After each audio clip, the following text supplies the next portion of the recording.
হুশ, কোনো কথা নয়। আমাকে ছাড়া অন্য ছেলেকে নিয়ে ঘোরা তো অনেক দূর। অন্য ছেলের সাথে ঘোরার কথা কল্পনা তো মানবা না। তোমার জীবন রুদ্রময়, তাকে ছাড়া অন্য কিছু ভাবনাতে আনারও দুঃসাহস দেখিও না। এভাবে মুখ চেপে ধরায় দম বন্ধ হয়ে আসছে। মুখের ওপর থেকে ওনার হাতটা সরিয়ে নিলাম।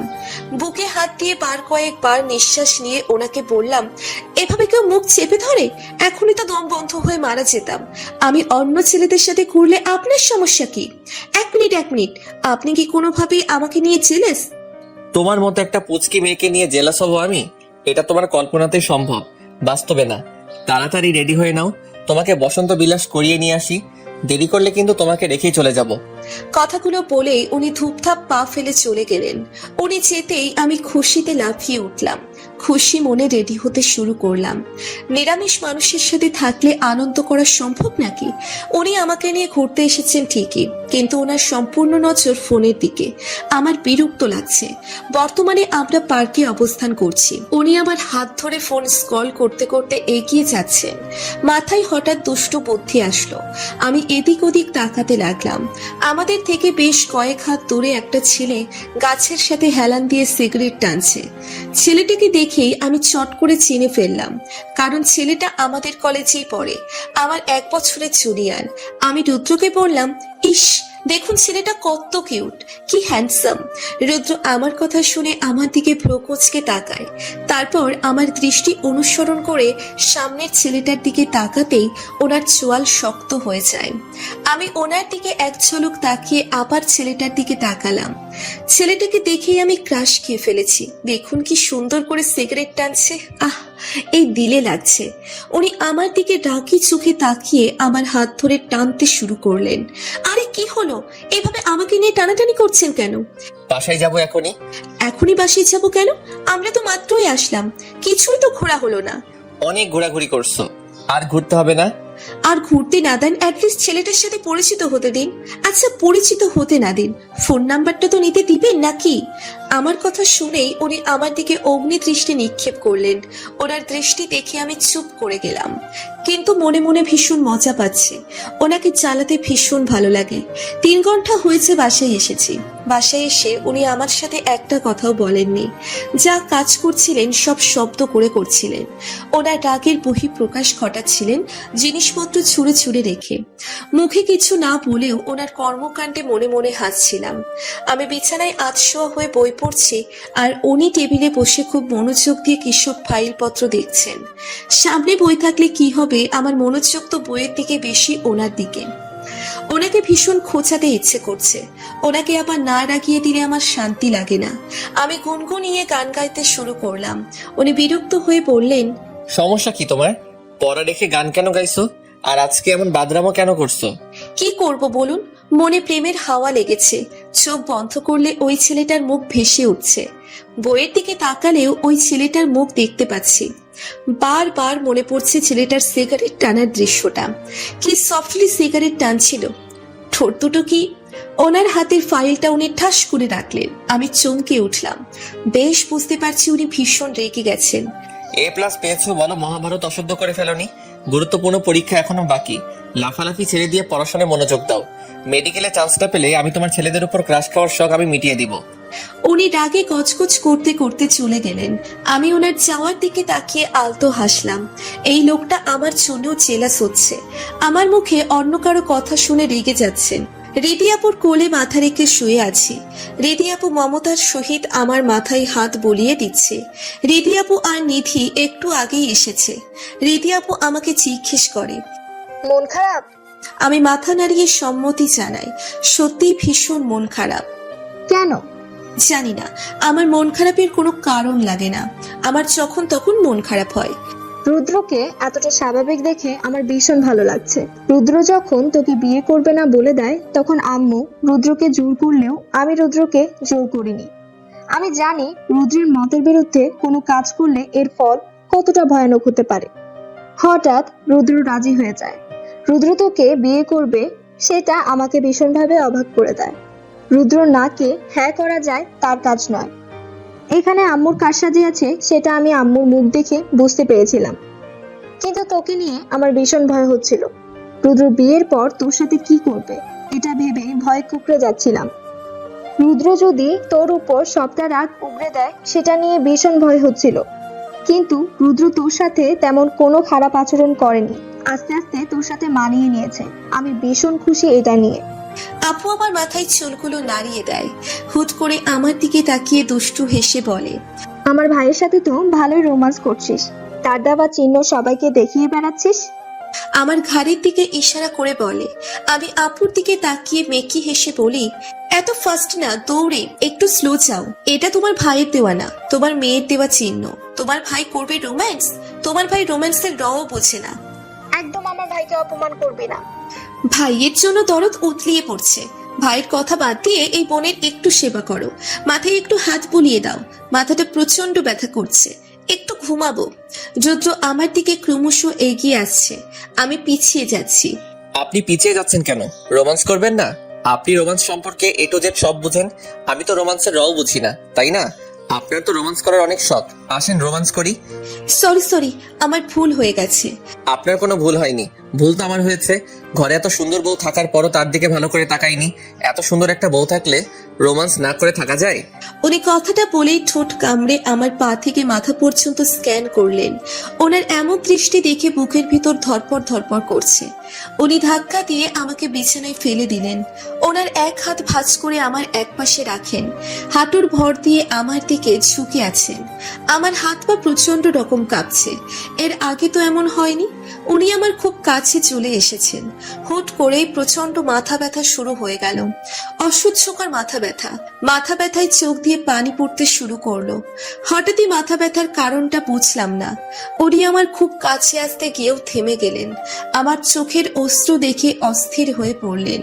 আমার চোখের পানি মুছে দিতে দিতে ভীত গলায় বলেন, এই রিয়া, কি হয়েছে? কান্না করছো কেন? আমি জাস্ট তোমার সাথে ফাইজলামো করছিলাম, তুমি সিরিয়াসলি নিচ্ছ কেন? প্লিজ কান্না অফ করো। রুদ্র। হ্যাঁ বলো, কি হয়েছে? রুদ্র আমার প্রচন্ড মাথা ব্যথা করছে, অসহ্যকর মাথা ব্যথা। মনে হচ্ছে মাথার নিউরন গুলো ছিঁড়ে যাচ্ছে। আমি আর সহ্য করতে পারছি না। আমি ওনার কলারের কাছে শার্টটা চেপে ধরলাম। ওনার শার্টের একটা বাটনও ছিঁড়ে গেল। উনি এক হাতে আমাকে ধরে রেখেছেন, আর এক হাতে কাউকে ফোন করে যাচ্ছেন অনবরত। কেটে গেছে অনেকগুলো দিন, পরিবর্তন না হলেও তো পরিবর্তন তো একটু হয়ই। মানুষ মাত্রই পরিবর্তনশীল। এর মাঝে কয়েকবারই আমাকে মারার চেষ্টা করা হয়েছে, কিন্তু কে বা কারা আমাকে মারতে চায় সেটা আমার অজানা। রুদ্র আমার কাছ থেকে যে কিছু লুকাচ্ছে সেটা আমি ভালো করেই বুঝতে পারছি। বেশ কয়েকটা মেডিকেলে ভর্তি পরীক্ষা দিয়েছি, প্রিপারেশন ভালো ছিল, পরীক্ষাও ভালো দিয়েছি। বাকিটা আল্লাহর হাতে। 2 দিন হয়েছে আমাদের বাসায় আসছি। রুদ্র প্রথমে আসতে দিতে চায়নি, কিন্তু লাস্ট পর্যন্ত উনি আর মামুনির সাথে পেরে উঠলেন না। তাই বাধ্য হয়ে আমাকে এখানে আসতে দিয়েছেন। ওনার নিষেধাজ্ঞা আমার উপর থেকে তুলে নেননি। যাবার আগে বারবার বলে গেছেন আমি যেন বাসা থেকে একা বের না হই। কিন্তু আমি ওনার কথাগুলো এক কান দিয়ে ঢুকিয়ে অন্য কান দিয়ে বের করে দিয়েছি। উনি চলে যাবার পর থেকে বাঁধনহারা পাখির মতো উড়ে বেড়াচ্ছি। আজকে ত্রয়ীকে ফোন করে বলেছি গ্রন্থাগারে আসতে। কতদিন হলো একসাথে 2 বান্ধবীর সময় কাটানো হয় না, গল্প করা হয় না। আজকে একটা কালো রঙের ড্রেস পরলাম, এটা উনি গিফট করেছিলেন। পরীক্ষায় ভালো রেজাল্ট করার উপহার হিসেবে এই ড্রেসটা দিয়েছিলেন। ড্রেসটা আর পরা হয়নি, কিন্তু আজকে কেন জানি ভীষণ পড়তে ইচ্ছে করছে। রেডি হয়ে আম্মুকে বলে বাসা থেকে বের হয়ে এলাম। গুটি গুটি পায়ে এগিয়ে চলেছি গলি দিয়ে। 2 পাশে বড় বড় বিল্ডিং। গলির শেষ মাথা পর্যন্ত যেতেই ত্রয়ী ফোন করে বলে আজকে সে আসতে পারবে না। তাদের বাসায় তার ফুপি আসছে, আরো অনেক মেহমান আসছে। বাসায় অনেক কাজ, তার আম্মু একা হাতে সব করতে পারবে না, তাই সে আসতে পারবে না। তার জন্য সরি বলতে বলতে মুখে ফেনা তুলে ফেলেছে। আমি শুধু মুচকি হাসলাম। এই মেয়েটা যে আমাকে ভীষণ ভালোবাসে সেটা আমি জানি। আমি রাগ করলে ওর কষ্ট হয়। আমি আবার আনমনে হাঁটতে শুরু করলাম। এখন আর বাসায় ফিরে যেতে ইচ্ছে করছে না। রাস্তার পাশ দিয়ে হেঁটে চলেছি। গলি পেরিয়ে মেইন রাস্তায় ওঠার আগেই কেউ একজন আমার হাত টেনে ধরে। আমি হাতটা হালকা ঘুরিয়ে পিছনে তাকালাম। আমার ঠিক পেছনেই আমার হাত ধরে দাঁড়িয়ে আছে বিহান। বিহানকে দেখেই মেজাজটা খারাপ হয়ে গেল। আমি বিহানের দিকে অগ্নি দৃষ্টি তাকাতেই বিহান আমার হাত ছেড়ে দেয়, অতঃপর অনুনয় করে বলে, প্লিজ রিয়া, চিৎকার করো না। তোমার সাথে আমার কিছু কথা ছিল, প্লিজ একটু শুনবে? একদম না, আমি আপনার মতো মানুষের কথা শুনতে চাই না। আপনার মতো একজন নীচ মানুষের কথা আমি শুনতে চাই না। আপনি মেয়েদের কি মনে করেন, বাজারের পণ্য? মেয়েদের নিয়ে যা ইচ্ছে তাই করা চাই? আপনার লজ্জা করে না যে মেয়েটাকে এঙ্গেজমেন্টের দিন সবার সামনে অপমান করেছেন তার সাথে কথা বলতে? যার জন্য আমাকে অপমান করেছিলেন তার সাথেও তো বিয়েটা ভেঙে দিয়েছেন। আসলে আপনাদের মতো ছেলেরা এরকমই হয়, একজনকে দিয়ে তাদের হয় না। বিহানের মুখ মলিন হয়ে আসে, চোখ দুটো জলে টলমল করছে। আমার দিক থেকে চোখ নামিয়ে মলিন গলায় বলল, কিছু না করেও আমি আজকে সবার কাছে দোষী। তোমার কাছে, বাবা মা, আত্মীয় স্বজন, সবার কাছে। আমার দোষ একটাই, একজনকে মন প্রাণ দিয়ে ভালোবেসেছিলাম, তাকে নিয়ে সারাটা জীবন কাটানোর স্বপ্ন দেখেছিলাম। থাক সেসব কথা, তোমাকে জাস্ট কয়েকটা কথা বলার ছিল, একটু শোনো প্লিজ। আমি আশেপাশে তাকালাম। চলার পথে অনেকেই আমার দিকে আর চোখে তাকাচ্ছে। পরিচিত কেউ আমাকে বিহানের সাথে দেখলে সমস্যা হতে পারে, তাই আমি বিহানকে বললাম, এভাবে রাস্তায় দাঁড়িয়ে কথা বলা ভালো দেখায় না। সামনে একটা ক্যাফে আছে, ওঠাতেই চলুন। কিছু অর্ডার করে? না, আমি কিছু খাবো না, আপনার জন্য অর্ডার করতে পারেন। কথাগুলো একটু তাড়াতাড়ি বললে ভালো হয়। বিহান আমার দিকে তাকিয়ে আলতো হাসে, তারপর নিস্তেজ গলায় বলে, জীবনে এতগুলো বছর পার করার পর মনে হলো তোমার চোখে আমার জন্য ঘৃণা দেখার চেয়ে সহানুভূতি দেখাও শান্তি। জীবনে 27টা বছর কাটানোর পর এক বাচ্চা মেয়ের প্রেমে পড়ে গেলাম, তার চোখের গভীরে হারিয়ে গিয়েছিলাম। মেয়েটার মুখ আমি দেখিনি, আমি মেয়েটার চোখের প্রেমে পড়েছিলাম। মেয়েটার চোখ দুটো দেখার পর মনে হয়েছিল এই মেয়েটাকে ছাড়া আমার চলবে না, সারা জীবনের জন্য এই মেয়েকে আমার পাশে চাই। নিউজ ফিড স্ক্রল করতে করতে হঠাৎই মেয়েটার আইডির ওপর আমার দৃষ্টি আটকে গিয়েছিল। মেয়েটার আইডির নাম ছিল অদ্ভুত। আমার এক ফ্রেন্ডকে বলি তার সমস্ত ইনফরমেশন আমাকে এনে দিতে।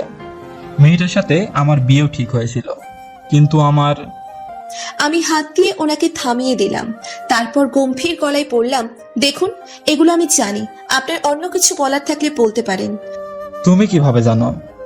ছবিটা আমার হলেও আইডিয়াটা প্রিলিয়া আপুর ছিল। আমাকে যেদিন আপনারা দেখতে আসেন সেদিন প্রিলিয়া আপু আপনাকে দেখে ভালোবেসে ফেলে, যাকে বলে লাভ এট ফার্স্ট সাইট। কিন্তু প্রিলিয়া আপু সেই কথা কাউকে বলে নাই। প্রিলিয়া আপুর চোখ আর আমার চোখ প্রায় একরকম, আর সেটারই সুযোগ প্রিলিয়া আপু নেয়। প্রিলিয়া আপুর এক বন্ধু নিয়ে আপনার কাছে যায় আর প্রমাণ করে আসে ওই আইডির মেয়েটি সে। আইডিটা প্রিলিয়া আপুর হওয়ায় তার প্রমাণ করতে বেশি কষ্ট করতে হয়নি। আপনারা দুজনেই অপরাধী। প্রিলিয়া আপু আপনার সাথে প্রতারণা করেছে, আর আপনি আমার সাথে অন্যায় করেছেন। এত মানুষের সামনে আমাকে অপমান করেছেন। এঙ্গেজমেন্টের দিন একটা মেয়ের বিয়ে ভেঙে গেলে বা তাকে রেখে তার মামাতো বোনকে রিং পরিয়ে দিলে এটা সেই মেয়েটার জন্য কতটা অপমানজনক সেটা আপনি বোঝেন? সমাজের মানুষ সেই মেয়েটার সাথে কেমন আচরণ করে আপনি জানেন? আপনি তো পারতেন আগেই বিয়েটা ভেঙে দিতে, কিন্তু আপনি কি করলেন? এঙ্গেজমেন্টের দিন সবার সামনে আমাকে অপমান করে বিয়েটা ভেঙে দিলেন। আপনার উদ্দেশ্যই হয়তো ছিল আমাকে অপমান করা। হয়তো আমি ক্ষমার অযোগ্য, তোমার সাথে যে অন্যায়টা করেছি তার জন্য ক্ষমা চাওয়ার মুখ আমার নেই। পিলিয়া আমাকে এমনভাবে সবটা বলেছিল যে আমি সবটা বিশ্বাস করতে বাধ্য হই। পিলিয়ার কথাই আমার মনে তোমার জন্য ঘৃণার সৃষ্টি হয়, তোমার কর্মকাণ্ড ভীষণ রাগ হয়। তুমি সত্যিটা বলে দিলে হয়তো হতো না তোমার প্রতি। প্লিজ এসব কথা বন্ধ করুন। এগুলো আপনিও জানেন, আমিও জানি। এসব কথা শুনতে আর ভালো লাগে না। আমি অতীত নিয়ে ভাবতে চাই না, বর্তমানে যা হচ্ছে তাই নিয়েই থাকতে চাই। আপনার আর কিছু বলার থাকলে বলুন, না হলে আমি চলে যাচ্ছি। জোর করে কিছু হয় না জানি। এখন তুমি বিবাহিত, তোমার উপর অন্য কারো অধিকার। ডক্টর রুদ্র তোমার হাজবেন্ড। ডক্টর রুদ্র তোমার ভীষণ খেয়াল রাখে, আমি জানি। তোমার প্রতি কোনো দায়িত্ব সে অবহেলা করে না, তার দায়িত্ব পালনে কোনো ত্রুটি রাখে না। কিন্তু ডক্টর রুদ্র কি তোমাকে ভালোবাসে, নাকি তোমাকে নিজের দায়িত্বই মনে করে? আমার জানা মতে ওনার একজন প্রাক্তন ছিল।